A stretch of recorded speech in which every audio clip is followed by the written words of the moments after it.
இராணுவ படையை ஃபோர்ஸ்னு சொல்லுவாங்க. இங்கே நான் நுழைஞ்ச உடனே உங்களை பார்த்தப்போ பிளாக் அண்ட் டெல்டா ஃபோர்ஸ்னு சொல்லத்தக்க வகையில் இராணுவ படை போல மிடுக்கா திரண்டிருக்கக்கூடிய என் அன்பு சகோதரிகள், உங்களுக்கு என்னுடைய முதல் வணக்கம். என் உயிரோடு கலந்திருக்கக்கூடிய தலைவர் கலைஞர் அவர்களின் உயிரினும் உயிரான அன்பு உடன்பிறப்புகளே, உங்கள் எல்லோருக்கும் என்னுடைய மாலை வணக்கம். வீட்டை மட்டுமல்ல, கழகத்தை நாங்கள் காப்போம் என்கிற உணர்வோடு கருப்பு சிவப்பு கடல் போல திரண்டிருக்கீங்க. வீட்டையும் கழகத்தை மட்டுமல்ல, நம்ம தமிழ்நாட்டையும் ஏன் இந்திய நாட்டையும் காக்க நாங்கள் தயார். யாருக்கு நாங்கள் சிறைச்சவங்கள் என்ற துணிச்சலோடு திரண்டிருக்கீங்க. தஞ்சை மண் கம்பீரமான மண். மன்னர்களுக்கெல்லாம் மன்னரான ராஜராஜ சோழன் ஆட்சி செய்த சோழ மண் இந்த மண். கம்பீரமாக நிற்கக்கூடிய பெரிய கோயிலும், காலங்கள் கடந்தும் உறுதியாக நிற்கக்கூடிய கல்லணையும் நிலைத்து நிற்கக்கூடிய மண் இந்த தஞ்சை மண். நவீன தமிழ்நாட்டின் சிற்பியான நம் உயர்நிகர் தலைவர் முத்தமிழறிஞர் தலைவர் கலைஞரை கொடுத்த மண் இந்த மண். ஒருங்கிணைந்த தஞ்சை மாவட்டத்தில் பிறந்து காவேரி நீரை குடித்து வளர்ந்தவர் நம்முடைய தலைவர் கலைஞர். ஏன், நானும் டெல்டாக்காரன் தான். இந்த மாநாட்டை எழுச்சியோடும் உணர்ச்சியோடும் ஏற்பாடு செய்திருக்கிறார் கழகத்தினுடைய துணை பொதுச் செயலாளர், நாடாளுமன்ற குழுவினுடைய தலைவர் என்னுடைய அன்பு தங்கை கனிமொழி அவர்கள். தங்கை கனிமொழி கிட்ட ஏதாவது ஒரு பொறுப்பு ஒப்படைச்சா அதை அமைதியாகவும் சிறப்பாக செயல்படுத்தி காட்டுவாங்க என்பதற்கு இந்த மாநாடு ஒரு எடுத்துக்காட்டு.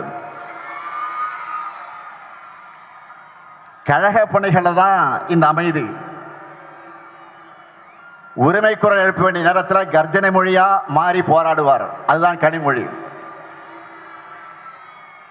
அவருக்கு என்னுடைய பாராட்டுக்கள், வாழ்த்துக்கள். அதேபோல மண்டலத்தினுடைய பொறுப்பு அமைச்சர், முதன்மை செயலாளர், என்னுடைய அருமை சகோதரர், திருச்சி தந்த தீரர் KN நேரு. கழகத்தை வளர்க்கிறதுல, எழுச்சி மிகு மாநாடுகளை நடத்துறதுல, மக்களை திரட்டுறதுல அசகாய சூரர் அவர். அவருக்கும் மகளிரனுடைய நிர்வாகிகளுக்கும் மாவட்ட கழகத்தின் செயலாளர்களுக்கும் கழக முன்னணியினருக்கும் என்னுடைய நெஞ்சார்ந்த பாராட்டுக்கள், வாழ்த்துக்கள். பல்லடத்தில் தீபமாய் ஒளிர்ந்த இந்த வெல்லும் தமிழ் பெண்கள் மாநாடு இப்ப தஞ்சையில தகத்தகன்னு மின்னுது. தஞ்சை என்பது திராவிட இயக்கத்தினுடைய கோட்டை. வெல்லும் தமிழ் பெண்களை, கழகத்தை காக்க வேண்டிய கடமை, தமிழ்நாட்டை வளர்க்க வேண்டிய கடமை உங்களுக்கு தான் நிறைய இருக்கு. சாதி ஆதிக்க ஒழிப்பு மட்டுமே திராவிட இயக்கத்தினுடைய அடிப்படை நோக்கம் இல்லை. பெண் விடுதலையும் தான் நம்முடைய அடிப்படை. சாதியால் உயர்வு தாழ்வு இல்லை என்பதற்காகவும், ஆண் உயர்ந்தவன் பெண் தாழ்ந்தவர் என்று நினைப்பதும் நடத்துவதும் தவறானது என்பதை உணர்த்துவதற்காகத்தான் உருவாக்கப்பட்ட இயக்கம் நம்முடைய திராவிட இயக்கம். சூத்திரர்களைப் போல பெண்களும் இழிவானவர்களும் ஒடுக்கப்பட்ட காலத்தில் இந்த இருவருடைய விடுதலைக்காகவும் வாழ்நாளெல்லாம் உழைச்சார் தந்தை பெரியார். திராவிட இயக்கத்தோட தாய் அமைப்பான நீதி கட்சி ஆட்சியிலே தான் பெண்களுக்கு முதலாக வாக்குரிமை தரப்பட்டுச்சு. அந்த வழித்தடத்தில் வந்த பேரறிஞர் அண்ணா அவர்கள் சுயமரியாதை திருமண சட்டத்தை நிறைவேற்றினார். பெண்களுக்கு சொத்துல சமபங்கு உண்டு என்று கொடுத்தார் நம்முடைய தலைவர் கலைஞர். இது 1929ஆம் ஆண்டு தந்தை பெரியார் போட்ட தீர்மானம். அதை 1989 நிறைவேற்றியவர் முதலமைச்சராக இருந்த கலைஞர் அவர்கள். பேண்டி காவலர்களை உருவாக்கினவர் கலைஞர். மகளிர் சுய உதவி குழுக்களை உருவாக்கி பெண்களை தொழில் முனைவர்களாக உயர்த்தினவர் கலைஞர். உள்ளாட்சி அமைப்புகளை இடஒதுக்கீட்டை கொடுத்தார். நம்ம திராவிட மாடல் ஆட்சியில் இன்றைக்கு 1,30,00,000 சகோதரிகளுக்கு இந்த முத்துவேல் கருணாநிதி ஸ்டாலின் உரிமை தொகை வழங்கி கொண்டிருக்கிறேன். நான் சிஎம் ஆகி முதல் கையெழுத்து பேருந்துகள்ல பெண்களுக்கு கட்டணமில்லா விடியல் பயண திட்டத்துக்கு தான். ஸ்டாலின் பஸ்ன்னு மக்கள் அதுக்கு பேர் வச்சுட்டாங்க. அதுதான் அந்த திட்டத்துடைய வெற்றி. கல்லூரிகளை படிக்கக்கூடிய மாணவிகளுக்கு மாதந்தோறும் 1000 ரூபாய் வழங்குகிற புதுமை பெண் திட்டத்தில் 5 லட்சம் மாணவிகள் பயனடைகிறாங்க. கொரோனா கால இன்னல்களில் இருந்து மகளிர் சுயஉதவி குழுவினரை காத்திட்ட கூட்டுறவு சங்கங்கள் மூலமாக அவங்களுக்கு வழங்கப்பட்ட 2674 கோடி ரூபாய் கடனை தள்ளுபடி செஞ்சுட்டு 17,33,696 சுயஉதவி குழுக்களுக்கு 1,05,235 கோடி ரூபாய் வங்கி கடன் இணைப்புகள் வழங்கி சாதனை படைச்சிருக்கிறோம். மக்களை தேடி மருத்துவ திட்டத்தில் மகளிர் சுய உதவி குழுவினரை ஈடுபடுத்துறது மூலமா அவங்கள தன்னலமற்ற சேவைக்கு அங்கீகாரம் பெற்று தந்திருக்கிறோம். முதலமைச்சரின் காலை உணவு திட்டத்தில்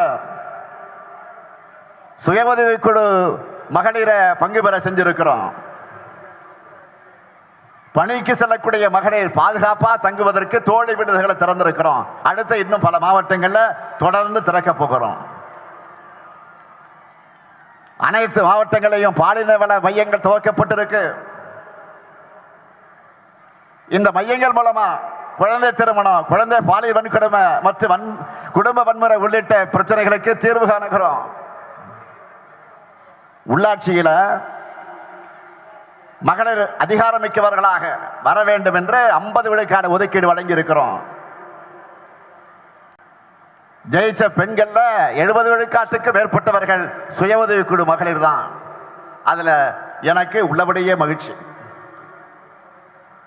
இப்படி பெண்ணுரிமைக்கான ஆட்சியா, பெண்கள் கேட்காமலேயே அவங்களுடைய தேவைகளை நிறைவேற்றுகிற ஆட்சி தான் நம்முடைய திராவிட மாடல் ஆட்சி. நான் செல்லும் இடமெல்லாம் கூடுகிற மக்கள்ல அதிகம் இருப்பது மகளிர் தான். அது மட்டுமல்ல, அவங்க முகத்தில் தெரியக்கூடிய மகிழ்ச்சி, அதில் நான் மகிழ்ச்சி அடைகிறேன். ஆட்சியை பற்றி கேட்கும் போது ஒவ்வொருத்தரும் சொல்றாங்களே உரிமை தொகை ரொம்ப பயனுள்ளதாக இருக்கு. தினமும் ஸ்டாலின் பஸ்ல தான் வேலைக்கு போறேன். புதுமை பெண்ல 1000 ரூபாய் வர்ற காரணத்தினால வீட்டுல காலேஜுக்கு என்ன அனுப்புறாங்க. இப்படி அவங்க சொல்லும் போது எனக்கு மனநிறைவா இருக்கு. இதுக்காகத்தான் ஆட்சிக்கு வந்தேன்னு நினைச்சு உண்மையிலே நான் பெருமையாக அடைந்து கொண்டிருக்கிறேன். இந்த 5 ஆண்டுல ஒவ்வொரு குடும்பமும் பயன்பெறக்கூடிய வகையிலே பல்வேறு நலத்திட்டங்களை நம்ம அரசு செயல்படுத்திக் கொண்டிருக்கிறது. இங்க குறிப்பிட்டு சொன்னார்களே, இதையெல்லாம் வீடு வீடாக போய் பரப்புரை செய்யக்கூடிய பெரிய கடமையை பெண்களான உங்களை நம்பித்தான் ஒப்படைச்சிருக்கிறேன். வீட்டோட வாசல் வரைதான் ஆண்களால போக முடியும்.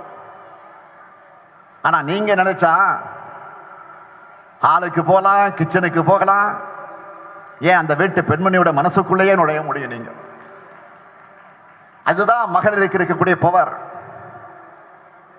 மகளிர் தான் எப்பவுமே பவர் ஹவுஸ். மகளிர் குழுவினரோட பயணம் ஒவ்வொரு பாகத்திலும் பிப்ரவரி 1 முதல் மார்ச் 8 வரை மகளிர் தினம் வரை நடக்க போகுது. அதுக்கு நீங்க எல்லாம் தயாராகிட்டீங்களா? 1 பிப்ரவரி 1 8 வரை மகளிர் தினம் வரை நடக்க போகுது பிரச்சாரம். தயாராகிட்டீங்களா? கேட்கல.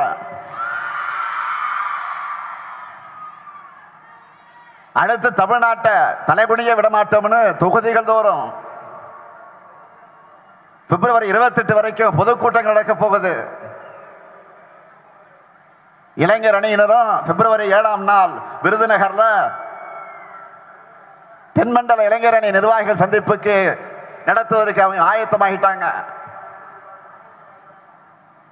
பிப்ரவரி 11 தொடங்கி பூத் கமிட்டி மாநாடு மண்டல வாரியாக நடக்க போகுது. துணை முதலமைச்சர் பேசும்போது சொன்னார், மாதம் ஒரு மாநாடு. ஆனா பிப்ரவரி மாதம் மட்டும் 5 மாநாடு நடத்த போறோம். 4 வாரம் தான், ஆனா 5 மாநாடு. இவற்றுக்கெல்லாம் முத்தாய்ப்பாக மார்ச் 8ஆம் நாள் தீரர்கள் கோட்டமாம் திருச்சியில 10 லட்சம் உடன்பிறப்புகள் கூடுகிற மாநில மாநாட்டை பேரிழச்சோடு நடத்த போறோம். அதனால சொல்றேன், ஜனநாயக போர்க்களத்தில் வெற்றியை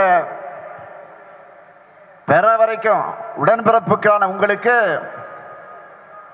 உங்களை வழிநடத்தக்கூடிய இந்த தலைமை தொண்டரான எனக்கும் ஓய்வில்லை, உறக்கமில்லை. உங்களுக்கு ஓய்வு கிடையாது. முக்கியமா மகளிர் அணியான நீங்க பரப்புரையோட முன்கள வீராங்கனைகளாக நிற்கணும். ஏன்னா எதிரணியரோட பொய் பிரச்சாரங்களை பெண்களான உங்களால் தான் முறியடிக்க முடியும். வாதத்தால உங்களால தான் வெல்ல முடியும். அதனாலதான் நான் அதிகமாக உங்களை நம்புறேன். பெண்களையும் இளைஞர்களையும் தான் நான் நம்புறேன். சொன்னார்களே 2 நாளைக்கு முன்னாடி தமிழ்நாட்டுக்கு வந்த மாண்புமிகு பிரதமர் மோடி அவர்கள் ஏராளமான பொய்களை சொல்லிட்டு போயிருக்கிறார். உலக வரைபடத்தில் இருக்கக்கூடிய அத்தனை நாடுகளுக்கு போயிட்டு தேர்தல் காலங்களில் இந்தியாவுக்குள்ள வருவார் நம்ம பிரதமர். இப்ப தமிழ்நாட்டுக்கு கனிமொழி சொன்ன மாதிரி தேர்தல் சீசன் இங்கே வந்தார், இனியும் வருவார். பிரதமர் வருகிறார் என்றதும் அவர்கிட்ட நான் பல கேள்விகளை முன்வச்சேன். 2 நாளைக்கு முன்னாடி வருவதற்கு 2 நாளைக்கு முன்னாடி நான் சில கேள்விகளை வச்சேன். அதை நீங்க தொலைக்காட்சியில பார்த்திருப்பீங்க, ஊடகங்களை பார்த்திருப்பீங்க, பத்திரிகையில படிச்சிருப்பீங்க. ஆனா அவர் எதற்கும் பதில் சொல்லாம வழக்கம் போல பழைய கண்டென்ட்டையே பேசிட்டு நமக்கு புது கண்டென்ட்டை கொடுத்துட்டு போயிருக்கிறார். தமிழ்நாட்டில் பெண்களுக்கு பாதுகாப்பு இல்லை என்ற ஒரு அபாண்டமான பொய்ய சொல்லிட்டு போயிருக்காரு. பெண்களான நீங்க சொல்லுங்க, தமிழ்நாட்டில் பெண்களுக்கு பாதுகாப்பு இல்லையா? தமிழ்நாட்டில் பெண்களுக்கு பாதுகாப்பு இல்லையா? எப்படி கூச்சம் இல்லாமல் பொய் பேசுறார் பாருங்க. நாட்டில் இப்ப என்ன நடந்துகிட்டு இருக்கு? பாஜக ஆளக்கூடிய மாநிலங்கள்ல குறிப்பா பாஜகவினரால் பெண்கள் படும் தொல்லைகள்னு எல்லாத்தையும் தெரிஞ்சுக்கிட்டு தமிழ்நாட்டு மேல அவதூறு பரப்ப பிளைட்ல வந்துட்டு போயிருக்காரு. மாண்புமிகு பிரதமர் அவர்களே, ஆயிரக்கணக்கான பெண்கள் கூடியிருக்கக்கூடிய இந்த மாநாட்டு மேடையிலே நின்று கொண்டு நான் தலை நிமிர்ந்து சொல்லுகிறேன், இந்திய மாநிலங்களிலேயே பெண்களுக்கு பாதுகாப்பான மாநிலம் எங்க தமிழ்நாடு தான். அடிச்சு சொல்றேன். இங்கதான் அதிகமான பெண்கள் வேலைக்கு போறாங்க. அண்மையில் அவதார் என்ற குழுமம் இந்தியாவில் பெண்களுக்கான பாதுகாப்பு, ஆரோக்கியம், கல்வி முதலான சமூக காரணிகளை சிறந்து விளங்குகிற நகரங்களோட பட்டியலை வெளியிட்டு இருக்கிறாங்க. 125 நகரங்கள் கொண்ட இந்த பட்டியலில் முதல் 25 நகரங்கள்ல சென்னை, கோவை, திருச்சி, மதுரை, சேலம், வேலூர், ஈரோடு ஆக 7 நகரங்கள் இருந்துச்சு. இதெல்லாம் உங்களுக்கு தெரியுமா? மாண்புமிகு பிரதமர் அவர்களே, மணிப்பூரை மறந்துட்டீங்களா? 2023 மே மாதம் எரிய தொடங்கின மணிப்பூர்ல இதுவரைக்கும் அரசு கணக்குப்படி பார்த்தீங்கன்னா 260 பேர் கொல்லப்பட்டிருக்கிறாங்க. ஒருவர் இருவர் அல்ல, 260 பேர் கொல்லப்பட்டிருக்கிறாங்க. ஆனா உண்மையான எண்ணிக்கை இன்னும் ஒரு மடங்கு இருக்கும். 3000 பேர் காயமடைஞ்சிருக்கிறாங்க. 1 லட்சம் பேருக்கு மேல மாநிலத்தை விட்டு இடம் பெயர்ந்துட்டாங்க, ஊரை விட்டே போயிட்டாங்க, மாநிலத்தை விட்டு போயிட்டாங்க. 3 ஆண்டுகளாக இயல்பு வாழ்க்கை பாதிக்கப்பட்டிருக்கு மணிப்பூர்ல.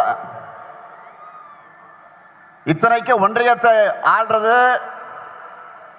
மணிப்பூரை ஆண்டது பாஜக தான். ஆனா அவங்க டபுள் இன்ஜின் ஓட்டின டப்பா இன்ஜின் மணிப்பூர் மக்களை ஏன் காப்பாத்தல? மணிப்பூருடைய முதலமைச்சர் பிரேன் சிங் வீடு, அமைச்சர்கள் வீடு, எம்எல்ஏக்கள் வீடு, பிரேன் சிங் இன்னும் மருமகன் எம்எல்ஏவா இருக்கிறாரு, அவருடைய பெயர் இமோ சிங், அவருடைய வீடு எல்லாத்தையும் போராட்டக்காரர்கள் தாக்கி இருக்கிறாங்க, அடிமட்டமாக்கி இருக்கிறாங்க. ஆனா மணிப்பூரை ஆண்ட பாஜகவால ஏன் அமைதியை ஏற்படுத்த முடியல? இதுதான் பாஜகவுடைய லட்சணமா? மாண்புமிகு பிரதமர் அவர்களே, போய் மணிப்பூரை உத்தரப்பிரதேசம் பாருங்க. ஒட்டுமொத்த இந்தியாவுக்கு பாஜக மாநிலங்கள், அந்த 2 மாநிலங்கள் மூலமாகத்தான் போதைப் பொருட்களை பரவுதுன்னு ஆதாரங்களோட செய்தி வர்றது பத்திரிகை நீங்க படிக்கலையா? இது எல்லாத்தையும் மறைச்சிட்டு அமைதியான தமிழ்நாட்டு மேல அவதூறு பரப்பாதீங்க. அடுத்து தங்களுக்கு சாதகமான ஊடகங்கள் மூலமா நெரேட்டிவ் செட்டப் பண்ண பிரதமர் கலந்துக்கிற பொதுக்கூட்டத்தை நடத்தி இருக்கிறாங்க. ஏதோ புதுசா கூட்டணியை உருவாக்கிட்ட மாதிரி அவரும் தோல் உயர்த்தி இருக்கிறார். நல்லா கவனிங்க, தோற்ற கூட்டணியை புதுப்பிச்சுட்டு அதுக்கு பில்டப் கொடுத்துருக்குறாங்க. அந்த கூட்டணியில் இருக்கிற எல்லாருமே இடி, ஐடி, சிபிஐன்னு ஏதோ ஒரு வகையில் பாஜக கிட்ட சிக்கி அந்த வாஷிங் மிஷின் தங்களையும் விழுக்காதா என்ற நப்பாசையில கையை கட்டி உட்கார்ந்துருக்கிறாங்க. அதான் ஏற்கனவே இதே பாஜக அதிமுக கூட்டணி 2019 தேர்தலையும் 2021 தேர்தலையும் ஒன்னா நின்று பார்த்தாங்க, தோற்று போனாங்க.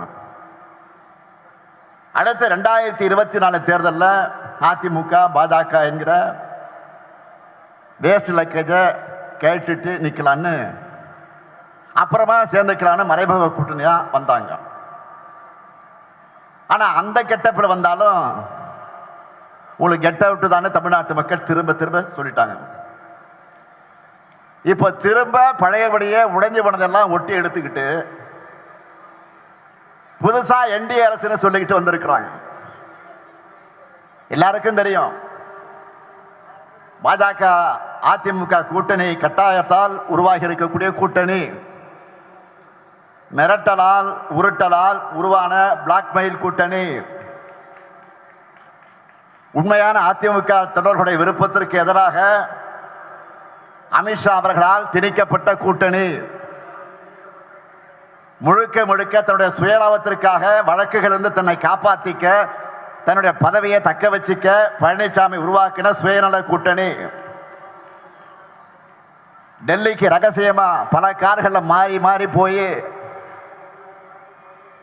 அங்க வழக்குகளை காட்டி மிரட்டினதும், ஏசி கார்லயே ஒருத்தருக்கு முகமெல்லாம் வேர்த்து விறுவிறுத்து போச்சு.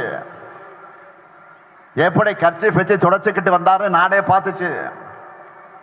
அந்த காட்சி நாமும் பார்த்தோம். பாஜக என்ன நினைக்கிறாங்க? திரும்பவும் தங்களுடைய கண்ணசவைக்கு ஏற்ப தலையாட்டுகிற எடுபடிகளை வச்சுக்கிட்டு